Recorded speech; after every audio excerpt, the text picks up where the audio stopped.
நேத்து நைட்டு அரோராக்கும், சுபிக்ஷாக்கும் ஒரு சின்ன டிஸ்கஷன் நடக்குது. அதில அரோரா என்ன சொல்றாங்கன்னா, "கமர்தீன வந்து பார்வதி இத வச்சே வெளியில அனுப்பிச்சுடுவா" அப்படின்னு சொல்றாங்க. சொல்லிட்டு அவ வந்து அவன அடிச்சான்னு சொல்றாங்க. நான் அத பார்க்கல. இவனும் அப்படி ரொம்ப ஃபோர்ஸ்ஃபுல்லா நடந்திருக்க கூடாது. என்ன நடந்துச்சுன்னு தெரியாது. இவளும் வாய வச்சுட்டு சும்மா இருக்க மாட்டா. 2 பேருமே ஒண்ணுக்கு ஒண்ணு சளைச்சது கிடையாது. ஸோ இப்படி தான் பிஹேவ் பண்ணுவாங்க அப்படின்னு சொல்லிட்டு அரோரா சொல்றாங்க. சொல்லிட்டு என்ன சொல்றாங்கன்னா, "நான் வந்து இப்ப என்ன பழகுறியா பழகிக்குவோம், கலாய்க்கிறியா கலாய்ச்சுக்குவோம். எனக்கு என்னன்னா ஒரு வாட்டி அவனுக்கும் எனக்கும் அவன் கூட கான்வர்சேஷனே வச்சுக்க முடியாது. கமர்தீன் கூட உட்காந்து நம்ம பேசவே முடியாது. பேசினா அப்படி பயங்கரமா கத்துனான். கத்திட்டு கொஞ்ச நேரம் கழிச்சு திருப்பி வந்துட்டு சொல்றான், "எனக்கு அப்ப அப்படி தோணுச்சு. அதனால நான் அப்படி கத்துனேன்" அப்படின்னு சொல்லிட்டு சொல்றாங்க. கமர்தீன் கூட பழகுறதெல்லாம் ஆல்மோஸ்ட் ஒரு கத்தி மேல நடக்கிறது மாரி தான் அப்படின்னு சொல்லிட்டு அரோரா சொல்றாங்க.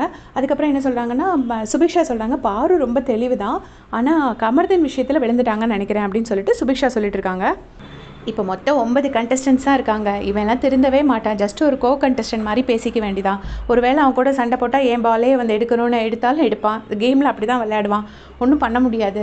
ஜஸ்ட் பேசாம பகையே வச்சுக்காம இருக்கிறது மாரி இருந்துட்டு போயிட வேண்டியதான் அப்படின்னு சொல்லிட்டு சொல்றாங்க. எனக்கு என்ன ஒரே ஒரு வருத்தம் அப்படின்னா, கமர்தீனை வந்து எல்லாருமா சேர்ந்து எப்படி ஃப்ரேம் பண்றாங்கன்னா, ஏதோ ஒரு பயங்கர கொலைகாரன் வந்து அடிச்சுருவான் அப்படின்னு சொல்ற மாரி சொல்றாங்க. கொஞ்சம் கோவக்காரன் தான், நான் இல்லைன்னு சொல்லலை.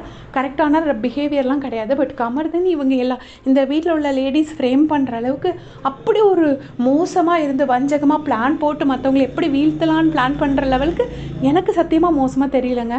கோவப்பட்டு கத்துறாரு எல்லாமே ஓகே. பட் அந்தளவுக்கு ஒரு வில்லன் ரேஞ்சுக்கு என்னால் யோசிக்க முடியல. உங்களுக்கு எப்படி தோணுதுன்னு மறக்காமல் கமெண்ட் செக்ஷனில் சொல்லுங்கள். தேங்க்ஸ் ஃபார் வாட்சிங்.